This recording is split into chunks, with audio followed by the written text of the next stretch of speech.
Dokla Pajalovic, everybody. Welcome. Good evening.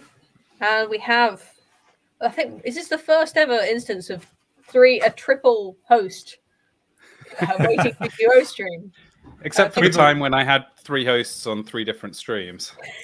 We don't talk about that. Let's get this straight. I like to be centered here. Okay. So we've got thanks for joining me, Stephen and Lando. I don't know where to start now because you're both here. Lando, what's up? You joined literally the second that I was about to hit the live button. Well, you were trying your hardest to make this a non-chaotic stream, but I'm here to bring the chaos. Well, not only is it a chaotic stream, but it's also going to be a long one. I've just been informed by AA, inside source. It doesn't get any better than this. It's going to be at least 20 minutes today. So we're in for the long haul. Don't forget, shill the Shadow of Shargar in the chat so that the people who are waiting for Unpopular Opinions know where to come and wait. It really is no better place. Oh, there it is. Okay, I was trying to find the link to UO. Okay, 183 is the episode. Got it. He's picked a good week to delay the start of UO because I think this is going to be a strong waiting for UO. But then what about the poor people who aren't here? We've only got 60 people here, and there's 234 waiting. Perhaps he's picked a bad week to start UO late because we're going to be so strong that. Oh no! Wait, he did it. He did what you said. He pinned waiting for UO.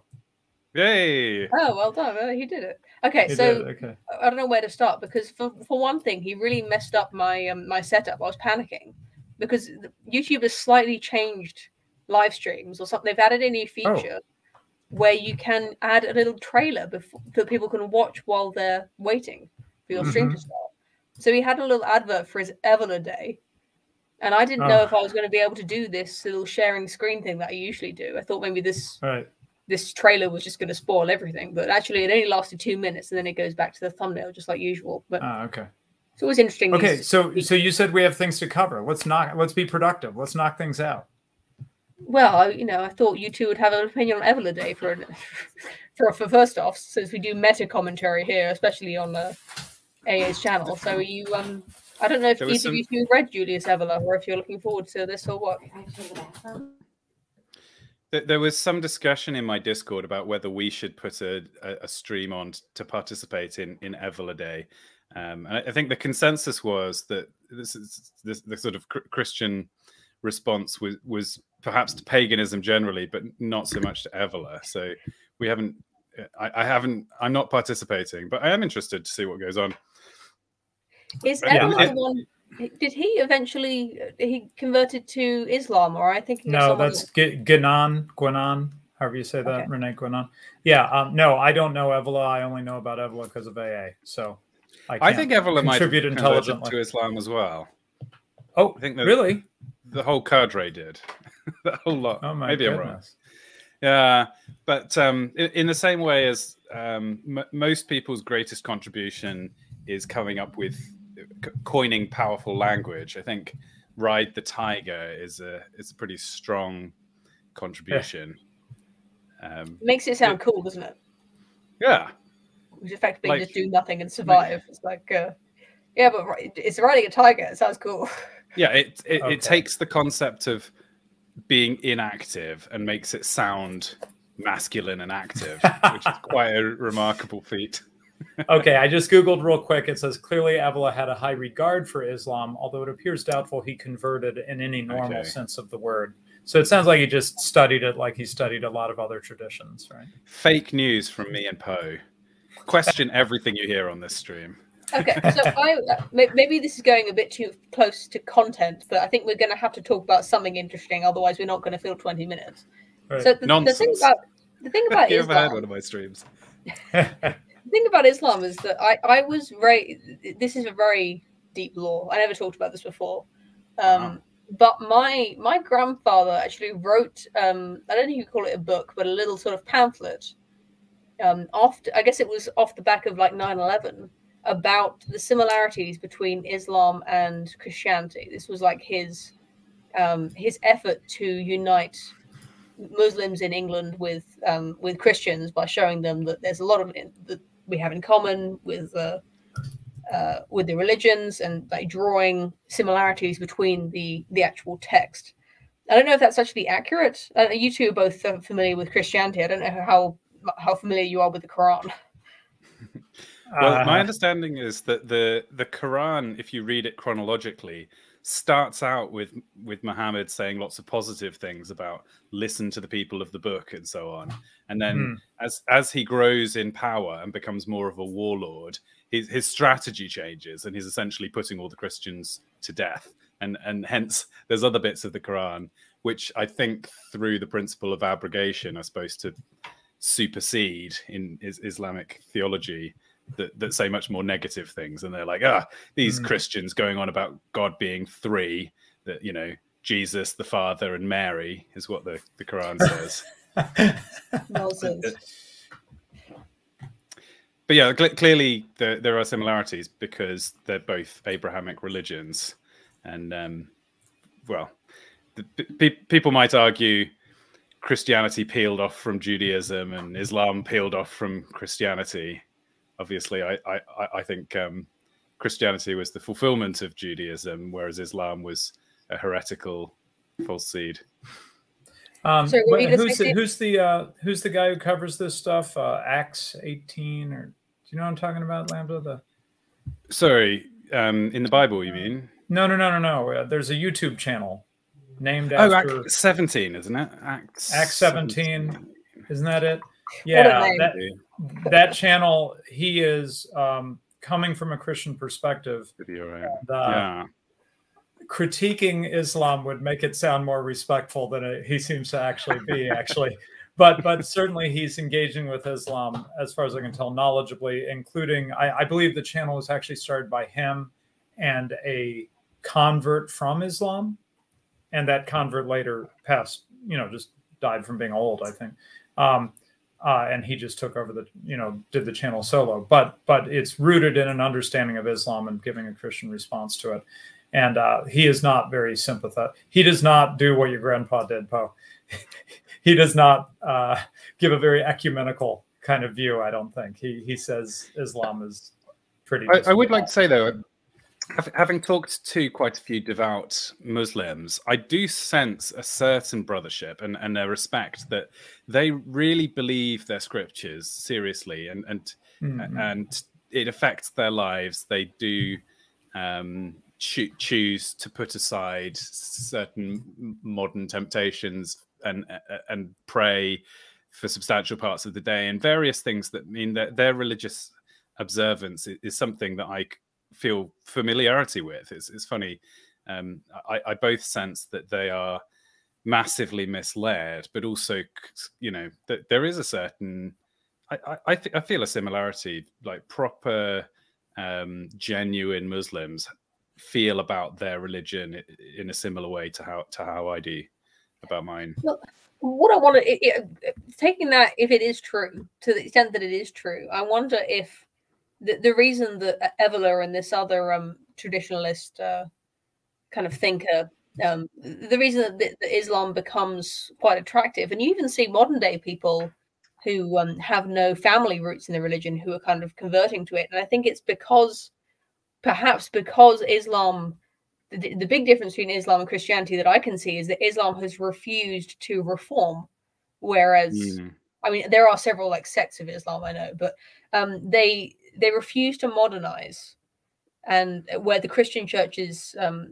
seem to be constantly tripping over themselves to be relevant in the modern world and to become less prescriptive and more kind of tolerant.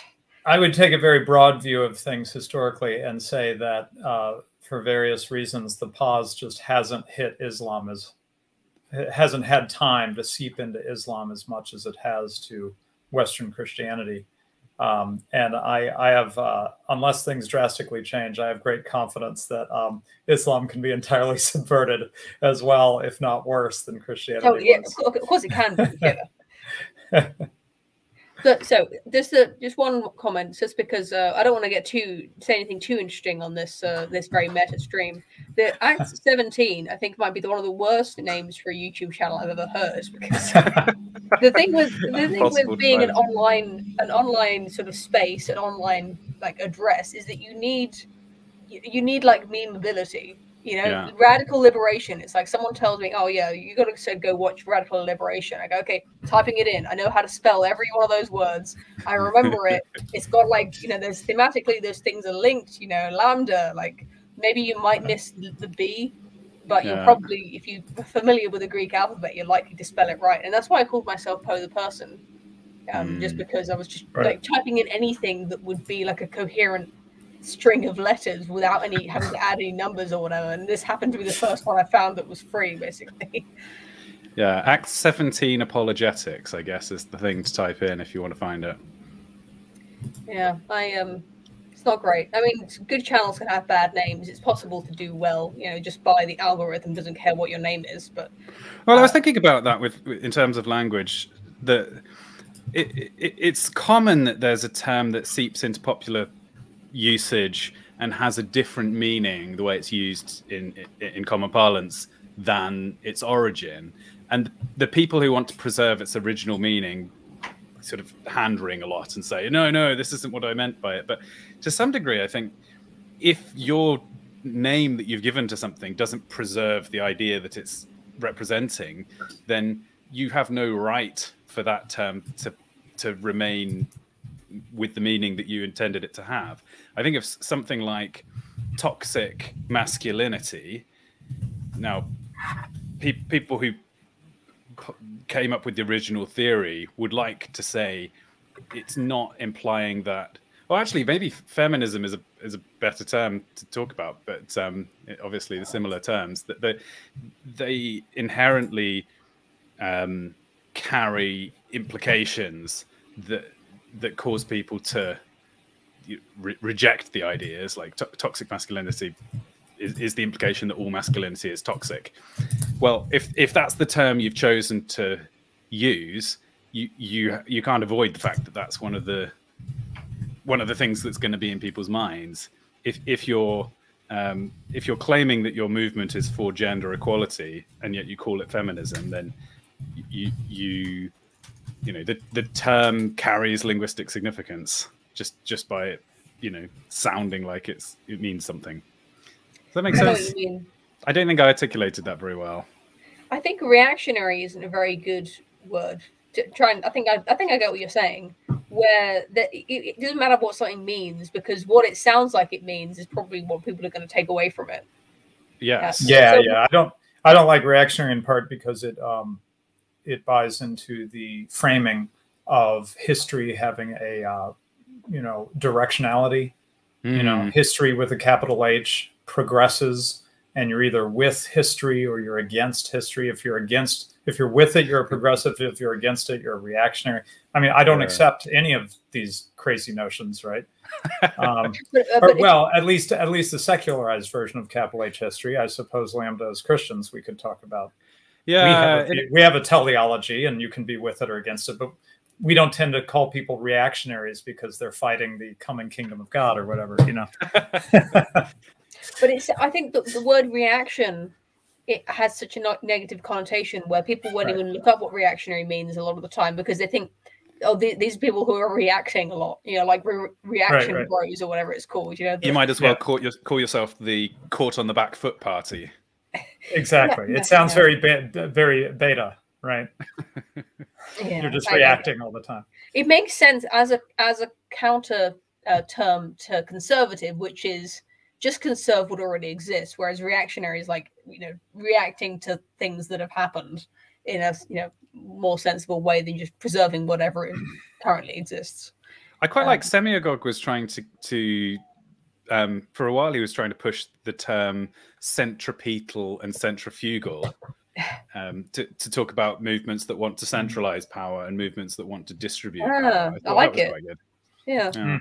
Yeah, but nice. I don't know. Do either of you study physics? Because this discussion of whether centrifugal force really exists, I think, is very interesting. I don't know about that discussion. No. Okay. Does it depend on your frame? It kind of does. Yeah. So if you ever go in one of those rides, where it's like a halo, you know, you're standing on the inside of the halo and it spins you around and it's pushing you out. You know, that's what people call the. Now I have to get this right. So if you get a conker on a string or a weight on a string and spin it around on a string, the weight that's pulling it out is, which is it? It's centripetal force. Well, if you have a centrifuge, if you imagine you're separating out elements and the densest ones are going to go to the edge, that's a centrifuge, right? Yeah. But it's kind of the centrifugal force must be the one pushing outwards. Yeah, it's the Latin roots. Centripetal is center seeking, because that's the peta ending, and centrifugal is fleeing. Right? And they always say in physics that centripetal force is the only one that actually exists. Like gravity would be okay, so you're being doesn't matter. Something that's being span round on a roundabout or whatever, or when you're in a car going around a corner, you feel like you're being pushed out away from the center of the circle. But there's also a force. If you're in a car, it feels like the wall of the car is pushing against you, the door or whatever it is. And if you're inside of a halo, it feels like the halo is pushing you back in, because every force has a reaction. So when there is something pushing you back against you, if you choose that frame, or if you have a liquid in a centrifuge or whatever, the liquid is experiencing this centripetal force and the centrifugal force that that's coming in from the walls. I guess I should have looked this up if I was going to try and act like I'm an expert. We need a diagram. I find physics with visual aids is always about 10 times easier. We need a free body diagram. That's what we used to call it when I studied mechanics. Yeah. Which isn't the study of machines; it's the study of forces, I guess, and movement in maths. Yeah. I sometimes think you could probably understand almost everything about the world through the study of etymology. If you could just figure out where words come from, you could trace back the meanings, and you'd just have this omnipotent perspective. Whenever anyone knowledgeable about words and their history talks to me, I feel like my third eye is being opened. Well, I find it something really interesting I heard about etymology. Maybe you heard this as well, if this is what you thought was interesting. But in England, when the French used to be the ruling class, all the lords and ladies and all the rich people were all French, and all the peasants were English. That's how we started getting different words for sheep and mutton and beef and cow. In most other languages, cow is the meat and cow is the animal, because it's the same thing. You just cut it up and put it on a plate. But for this sort of split society, the French people were all talking about the food that was on their plate, so they were using the French words mouton, boeuf, and what is pig? It's not pork. It's pork is the Latin word for pig. Anyway, I did not know mutton was French. You taught me something. Go ahead. Yeah. Well, mouton means it's sheep. But then when the English people weren't probably very rich and probably couldn't afford to eat much meat, so their relationship with meat was to use the animals to make some money. They were the ones who were actually interacting with the animals, which is why they retained the old sort of Anglo words for all the animals rather than using the words for the food, which I thought was interesting. Teaches you something about the society at the time that language was being formed. Yes. And as George Bush taught us all, there is no French word for entrepreneur. Yeah, this is one of the things I learned from Tolkien, who was a linguist. He really saw language as intimately bound up with the history that produced it. So for him, as I've never seen his comments on this subject, but my guess is he would view something like Esperanto as an abomination. That is, we're just going to try to synthetically construct a language completely separate from a history, right? And therefore, that's why when he started playing with the Elvish language, he quickly started writing a history for them, because he couldn't really have a language without a history. That made no sense to him, because he knew that language and history are too bound up together, as you just illustrated, and can be illustrated in many other ways. Right? To me, that sounds so boring that if I hadn't read Tolkien already, I would go I'm not going to read that. That sounds so dull. Well, that's because the the misologists, as they're called, the haters of the word, won. The advocates of English literature are the ones that we've been taught by. But Tolkien was at odds with them. He was English language, not English literature. He said, you understand things by understanding the words, the origin of the words, the history of the word, we're starting. Connotations. All right. Thanks for joining us, everybody. Have a Give good me night. the wrench. Give me the wrench, Poe. Good night, all.